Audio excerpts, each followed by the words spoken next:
જય શ્રી રામ, જય શ્રી કષ્ટભંજન દેવ. તો આજે અમે ખોતરા પંચમહાલથી નીકળી ગયા છે સાળંગપુર શ્રી દાદાના ધામમાં. તો દાદાના ધામમાં જતાં લગભગ 4 થી 5 કલાકમાં અમે દાદાના ધામમાં પહોંચી ગયા. તો ફાઇનલી અમે આવી ગયા છીએ દાદાના ધામમાં, દાદાના ઘરે. અહીંયા આવવાથી આપણને ઘર જેવું ફિલિંગ આવે છે. હા, દાદાના દરબારમાં આવવાથી અલગ જ પ્રકારની ફિલિંગ થાય છે, જે આપણે ત્યાં જઈએ ત્યારે જ ખબર પડે છે. ત્યારબાદ અમે સાળંગપુર મંદિરમાં દર્શન કરવા ગયા. ત્યાં લાઈનમાં ઊભા રહી અને ત્યારબાદ દર્શન કર્યા. પછી થોડો દાદા સાથે વિડીયો બનાવ્યો. જુઓ ભીડ કેટલી બધી છે. કહેતે હૈ કે યહાં સિર્ફ વહી આ સકતે હૈ જીસે કષ્ટભંજન દેવ બુલાતે હૈ. તો ફાઇનલી અમે દાદાના દર્શન કરી લીધા અને હવે જઈએ છીએ.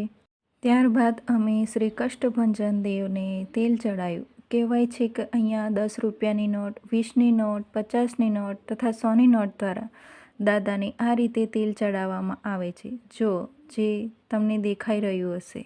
તો જય શ્રી કષ્ટભંજન દેવ. ત્યારબાદ અમે આવી ગયા દાદા પાસેથી શ્રીફળ રૂપી પ્રસાદ લેવા. દાદાના એક હાથમાં નારિયેળ અર્પણ કર્યું અને બીજા હાથમાંથી પ્રસાદ રૂપે નારિયેળ મળ્યું. આ પ્રસાદ માત્ર પ્રસાદ ન હતો, એ તો દાદાની કૃપાનો સ્પર્શ હતો. દાદા પાસેથી પ્રસાદ લીધા બાદ અમે ગયા દાદાના અન્નક્ષેત્રમાં, જે ગુજરાતનું સૌથી મોટું અન્નક્ષેત્ર કહેવામાં આવે છે. લગભગ દાદાની આરતી બાદ અમે પણ દાદાના મહાઅન્નક્ષેત્રમાં લાઈનમાં ઊભા રહી અને દાદાનો પ્રસાદ ગ્રહણ કરવા માટે ગયા, જ્યાં ગુજરાતનું સૌથી મોટું મહાઅન્નક્ષેત્ર છે.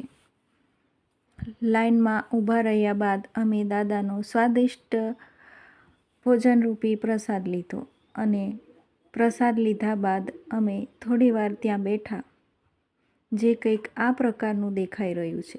જો તમે પણ અન્નરૂપી દાદાનો પ્રસાદ લીધો હોય તો કોમેન્ટમાં જરૂરથી જણાવજો. અમે દાદાનો ભોજનરૂપી પ્રસાદ લીધા બાદ કિંગ ઓફ સાળંગપુર દાદાના દર્શન કરવા ગયા. તો મિત્રો, તમે પણ ક્યારેક આ પવિત્ર ધામમાં આવ્યા હોય તો કૃપા કરીને કોમેન્ટમાં તમારી ભાવના જરૂર લખજો. અને જો ક્યારેક જવાનું વિચારતા હોય તો સમજી જજો કે દાદા તમને બોલાવી રહ્યા છે.